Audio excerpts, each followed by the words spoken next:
Fala, gentalha.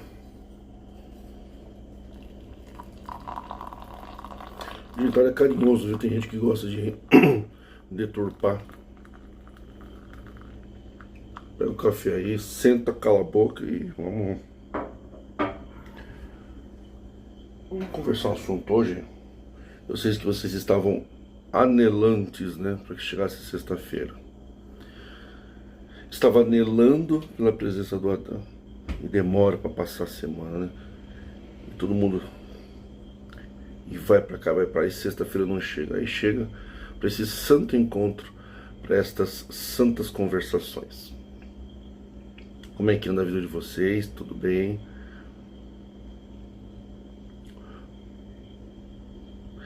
Lembrar que a vida é como uma estrada, né? Ela tem a sinalização. E nós devemos respeitar os limites de velocidade, os alertas, os avisos, as curvas, as neblinas e indicação dos caminhos, né, que você deve percorrer para chegar a um destino. Então, os caminhos da vida já estão traçados. A gente só escolhe qual destino quer chegar.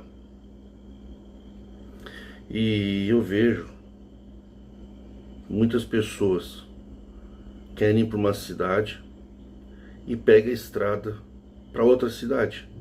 Não, eu vou pegar a direita, mas a placa está dizendo que é a esquerda. Não, eu vou pela direita mesmo. Eu indo pela direita, eu vou chegar na mesma cidade que eu fosse pela esquerda. É bem legal, é bem bacana, né? Mas não vai chegar não. Se o caminho do sucesso é a direita, se você pegar a esquerda, você não vai chegar onde você quer. Assim, a palavra do ancião da congregação não está acima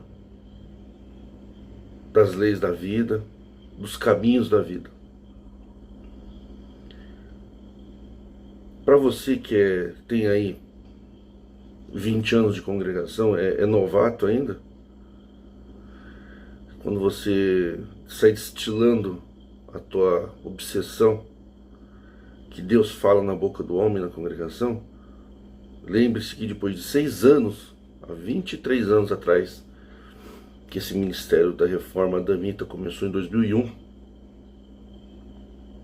A adamita é só um rótulo, só para eu não quero ser confundido com outras variáveis e outras linhas.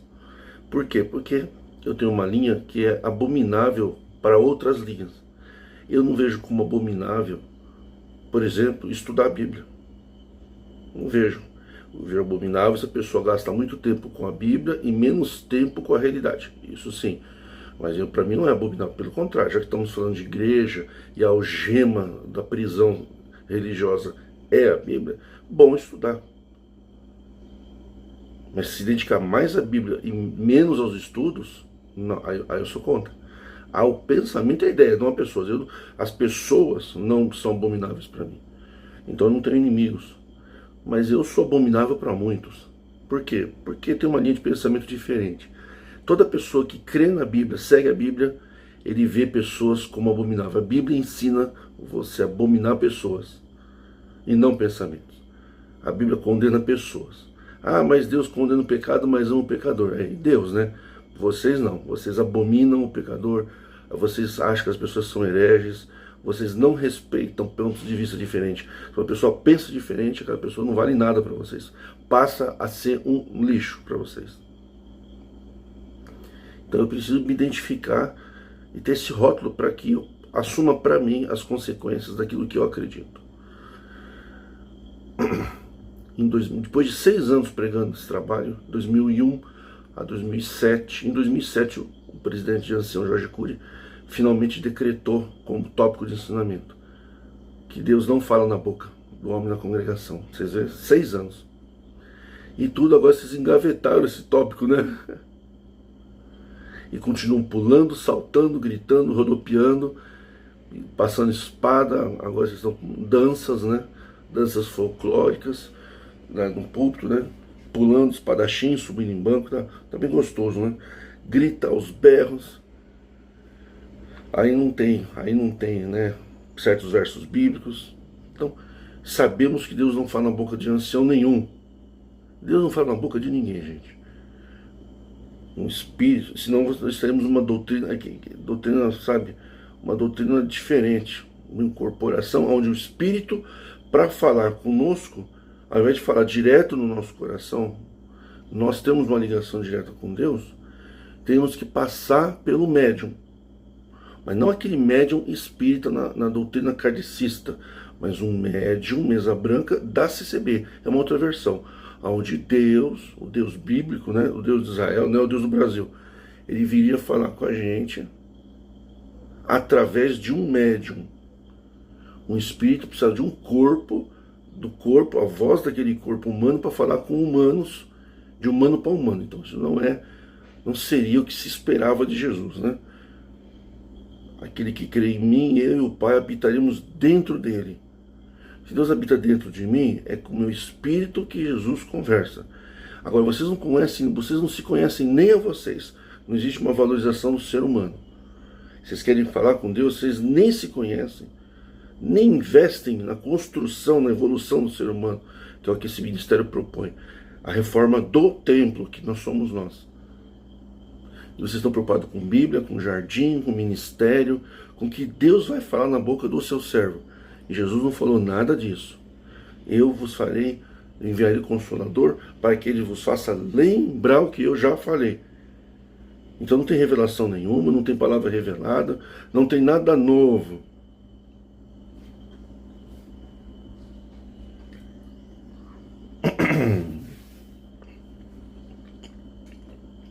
Hoje a Deus preparou o bolo de fubá.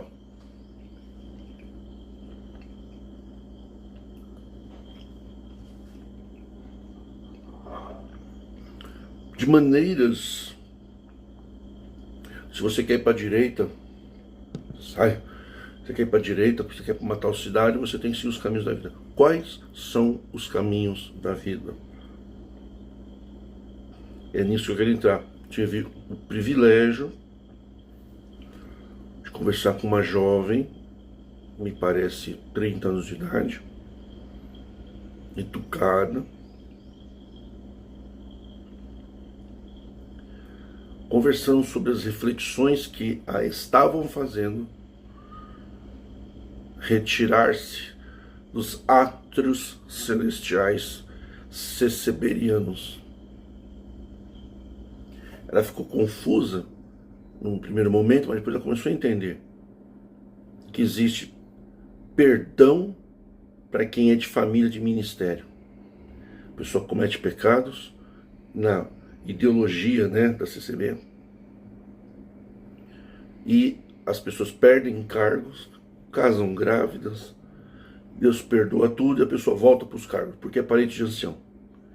Aqueles que não são parentes de ancião ou são pobres não têm o mesmo tratamento. Ela começou a desconfiar disso, né? Quando ela tinha 10 anos, quando ela tinha 7 anos de idade, eu já estava pregando a reforma aqui, você vê? Falando justamente isso. E que ela tinha pessoas boas e tinha falta de amor. Ela começou assim a prestar mais atenção e começou a achar que talvez a CCB não é isso que prega. Mas isso está partindo dela. Como você que ouve o canal, a tua evolução, a tua libertação não é o Adão que te proporcionou. É que você se permitiu vir até aqui ouvir. E você buscou, você se interessou pela verdade. Mas recebeu uma mentira. Você não tem privilégio nenhum por estar lá. Você não é especial. Mas, no meio do diálogo, perguntei se ela era casada, se ela tinha filhos, ou se ela estava namorando. Por quê? Porque ela me disse que estava sofrendo uma opressão ministerial para se casar. Aí, casado então você não é, né? Claro. Mas tem namorado, ou tem filho, pensei que é mãe solteira, porque as mães solteiras na congregação são discriminadas de uma forma aterrorizante. E ela me disse que não. Mas aí ela disse o seguinte: eu estou me formando, estou estudando, eu sou universitária de tal curso. Aliás, um curso muito importante e muito difícil. Ela está frequentando uma universidade.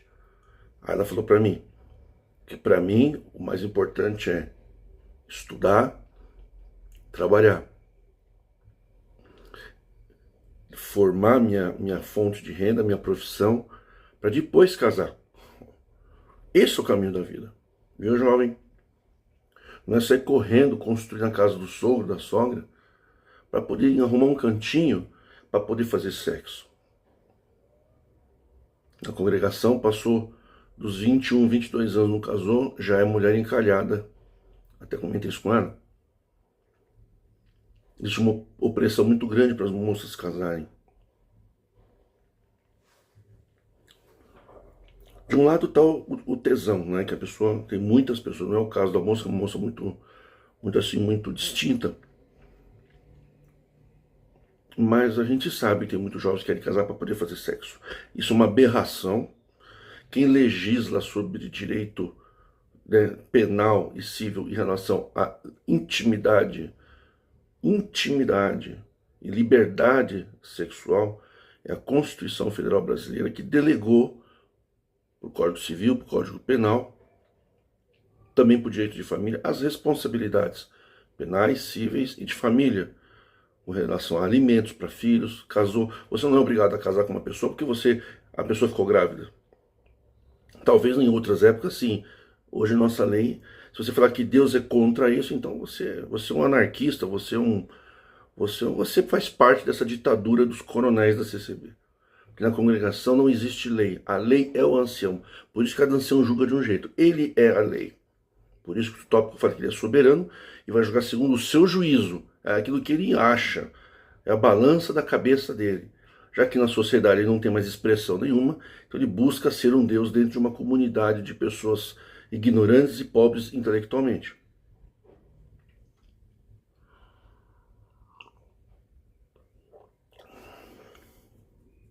De maneiras que eu parabenizei, me solidarizei com ela, entendi o lado dela e parabenizei. E quero dizer para você hoje, que está me ouvindo aqui, primeiro, a todos vocês, agradecer pelos que se inscrevem. Para mim é muito. 50, 60 inscritos por mês é muita gente. 1000 pessoas, 500 pessoas veem um vídeo, é muita gente. Sabe por quê, gente? Em ambientes de luz, um pontinho em ambientes de trevas, um pontinho clareia uma imensidão. A gente não precisa de muita gente para ter luz. Primeiro que a maioria não quer. Quem gosta de quantidade, olha muito a quantidade. Esse canal tem tantas audiências, então ali é bom. A pessoa se baseia, aquele canal, então, olha a audiência, então deve ser coisa boa. Ele vai lá e embarca na manada, né? Pra mim, 200 pessoas viu aquele vídeo. Poxa, é muito, gente. 1000 pessoas iluminadas num lugar que só tem trevas é muita gente. Sabe por quê? Porque a qualidade da luz vale mais que a quantidade de espaço escuro. Uma pessoa dentro de um templo contaminado da congregação, ele ilumina aquele ambiente inteiro. Eu já tive um canal que o Brasil me derrubou. Tenho pregação desde 2001. Quantas pessoas já foram iluminadas? No tempo que eu estou começando a pregar reforma para cá, nos meus cálculos, mais de 1 milhão de pessoas saíram da congregação. Então, essas coisas não aparecem. Esses aconselhamentos que a gente faz no particular, tem um monte de gente que se aconselha comigo no particular. Isso é um ministério invisível, onde você não recebe aplauso, você não recebe pix, você não recebe nada. Entendeu? As pessoas se libertam, vão embora. Alguns, essa semana teve um que veio me agradecer, olha, ouvindo o teu vídeo, obrigado por salvar minha família, eu salvei meu casamento te ouvindo. Diferente que muitos pensam, que eu faço apologia a divórcio, não. Com uma visão mais moderada e moderna, eles se conversaram, se salvaram, voltaram a estudar, trabalhar, a família se fortaleceu e jogaram esse entulho doutrinário, esse mau cheiro da congregação, mau cheiro de essas toxinas, esses gases, essa fumaça, esse tabaco, da hipocrisia, da soberba, do orgulho, da falsidade, do sorrisinho, do tapinha nas costas, das falsas profecias, dos falsos julgamentos, dos linchamentos morais. Então quero aproveitar então essa sexta-feira, essa santa sexta-feira, e dizer para vocês que são jovens, esse é o caminho da vida. Trabalhar, estudar, ter sua liberdade sexual, não vincular a liberdade sexual a casamento. Ah, mas está na Bíblia então. Se você for seguir a Bíblia, meu amigo, você está perdido, porque na Bíblia meninas de menor de 18 anos poderiam casar e ter relação sexual, e quanta barbaridade. Na Bíblia tinha linchamento, apedrejamento por morte, escravidão, guerras de espada. O pessoal, agricultor, vocês imaginam a Bíblia, aquele povo da Bíblia, igual vocês veem na televisão. Era matagal puro, gente. Matagal, fogueira, cavalos conversando, né? Na Bíblia tem cavalo conversando, é gostoso do que a gente imagina, né? O pessoal tudo falando das coisas de Deus e os cavalos tudo amarrado, né? Cavalo, aqueles cavalos bem surrado mesmo, né? Tudo lascado reclamando, né? E aí, bebeu água hoje? Bebeu água hoje?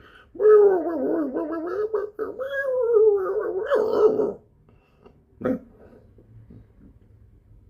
As éguas para as mulheres e os cavalos para os homens, né? Porque os cavalos não poderiam ir onde o homem ia, né? As éguas, né? Mulheres e éguas, né? Tinha que ficar separado, tudo. Eles fizeram uma jumentinha para Jesus, né? Podia dar um potro gigante para ele, né? Esse cavalo dar uma jumentinha emprestada ainda. Todo arrebentado lá, Jesus. E vocês acham que era uma festa, tudo desenhado assim, né? Vocês não conseguem imaginar umas pedras assim, né? Aquele matagal, as onças, os cavalos tudo conversando, né? Os cavalos conversavam normalmente, gente. Falavam sobre direitos trabalhistas, né? Que trabalho não tem valor, sentimento de culpa, buscando reconhecimento. Vai ver que tinha sindicato dos cavalos, né? Para buscar o reconhecimento daqueles que obedecem, que trabalham há tantos anos e depois apanham injustamente, né? Vai ver que tinha sindicato dos cavalos lá. Os cavalos conversando, o pessoal conversando com Deus normalmente. Deus ensinando que não podia fazer, né, cocô, né, no arraial. Tinha que fazer cocô lá fora. Foi aquela fila, né? Aquela fila de gente para mijar, para cagar, tinha que ser lá fora, né? Porque diz que Deus passava no arraial dos israelitas de noite e não podia sentir cheiro ruim, né? Que legal. Aqui Deus onipresente, né? Ele descia para passear. Então se alguém tivesse feito merda ali, ia ser morto. Então tinha que cagar lá fora. Até o cara cagar, ele chegar do outro lado, já tá todo arrebentado já, né? É uma desgraça. Mas vocês gostam, né? Ô, gente. Trabalhar, estudar. Ah, eu vou seguir a Bíblia. Então casa. Então, cara, você pode ter 10 mulheres. Cara. O mais inteligente, mais sagrado, inteligente homem da Bíblia, tinha 1000 mulheres. E a gente tem malemar uma. Porque a nossa mulher na igreja, não, a gente não pode, né, tomar uma decisão junta. A mulher tem que viver submissa aos caprichos e o ego do ancião, né? As taras do ancião. Né? O ancião não quer mulher de calça, ele quer mulher de vestido, ele quer, né, olhar as canelas da irmã, né? Tem aquela tara de ver mulher de vestido. Então ele obriga, né? Fala, não, você não precisa casar para ter sexo. Você não precisa casar, Deus uniu o homem e a mulher. Não, cara. Você casa se você quer. A obrigação de casar é uma doutrina judaica do Velho Testamento. Você não é obrigado a casar. Você não é obrigado a casar com uma mulher, um homem e mulher. Pode ser homem, homem, mulher e mulher. Agora tem um projeto de lei, se for aprovado, eu espero que não, porque isso viola a direito à dignidade do ser humano. Claro, a questão de procriar não é um motivo único para casar. Eu não tenho como um homem casar com uma mulher só porque nós vamos gerar filhos. Tanto tem bebê de proveta. Tem aquelas operações que pega o sêmen, faz aqui, põe ali. Não depende só do homem lá. Tem o sêmen congelado. Não é assim não, gentalha. E você não pode, quando você pega aquele sêmen, né, que tem gente que cortou aqui, você não pode nem saber de quem é o sêmen. Pode ter um homem aí com deu 1000 sêmens, né? Então são mais abençoados por Deus, né? Deu 1000 sêmens congelados e vai ser pai de um monte de gente que nem ele vai saber. Como é que aqueles filhos vão honrar o pai se eles não sabem quem é? Mas fica como pai aquele que está casado. Gente, o mundo moderno. Ah, mas o mundo moderno Deus vai destruir então. Por que não destrói os prédios altos que tem no mundo hoje? Deus não ficou com medo da Torre de Babel? Aí desceu voando, né? Porque não é onipresente, né? Desceu para ver o que estava acontecendo. Imagina se Deus descesse hoje aqui, né? Para ver os grandes torres, tudo, né? Então o caminho é esse, gente. Você não é obrigado a casar.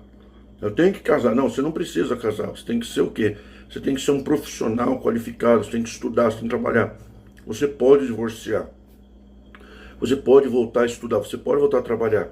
Mulher, agora se você apanhar do marido tiver restrição e você sair de casa, agora tem o auxílio ao aluguel para as mulheres vítimas de violência sexual, abuso dentro de casa. Por quê? Porque esses canalhas de cristãos, eles servem Paulo, servem Jesus, servem o apóstolo Paulo, servem o ancião, e eles são tudo machistas, é uma quadrilha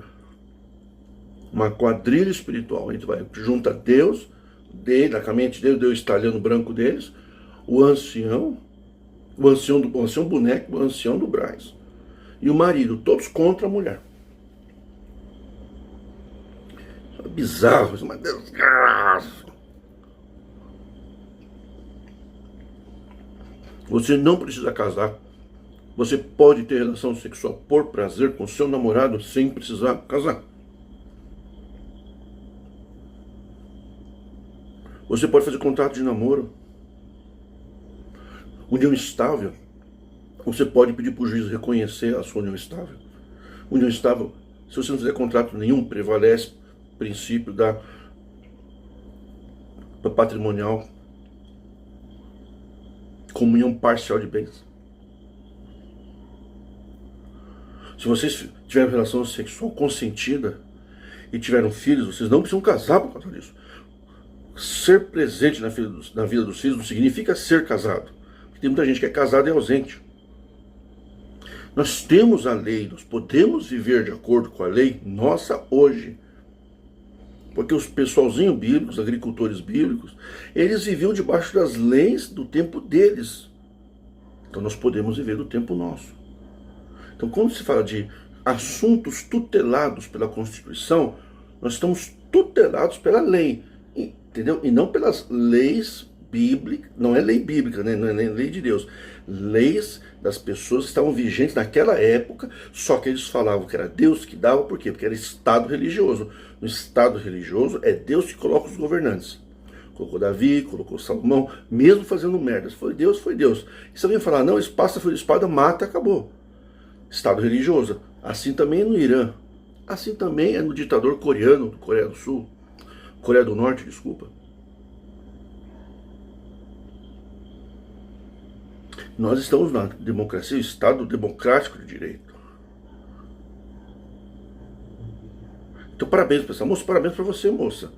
Que não, só de você estar na congregação já é um problema, né? Porque a congregação tem uma reunião de jovens e menores ridícula, que para os jovens não serve de nada, para adultos solteiros não serve de nada.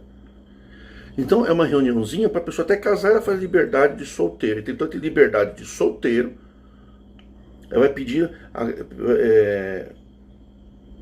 ele vai agradecer a Deus, porque agora ele vai abrir mão da liberdade de solteiro. A liberdade de solteiro, agora não tem mais liberdade de solteiro. Agora a liberdade dele é casar. Liberdade, você está numa cadeia, cara. Você não pode divorciar se a tua mulher for um demônio, cara. Tem mulheres que são um demônio, tem mulheres que são ciumentas, tem mulher que bate no homem, cara. Tem mulheres que são possessivas, tem mulheres narcisistas, tem mulheres que não vão fazer sexo com você até você não aguentar.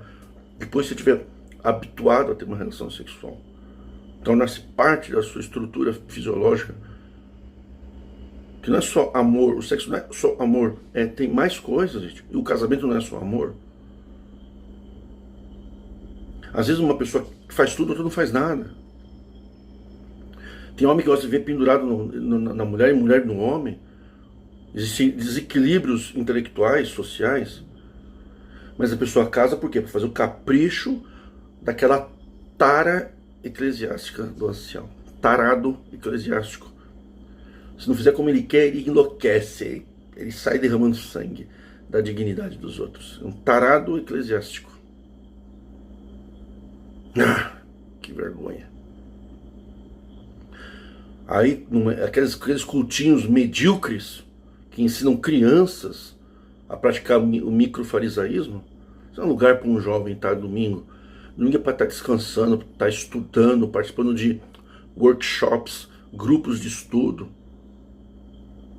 Tá namorando, tá no motel, dormir sábado, domingo no motel. Com a namorada ir pra praia. Curtir a sua sexualidade. Sua liberdade, comer bem. Ou cuidar da sua casinha, limpar, cozinhar, programar suas contas, negociar suas dívidas. Final de semana é pra gente descansar. Não é pra ficar cantando modinha cantada para Deus, para puxar o saco de Deus, para Deus deixar morar com ele depois que você morre. Esses são os caminhos da vida. Você não quer seguir? Você vai pagar um alto preço pela vossa incompreensão. Parabéns, jovem, você se libertou das garras desses tarados cristãos.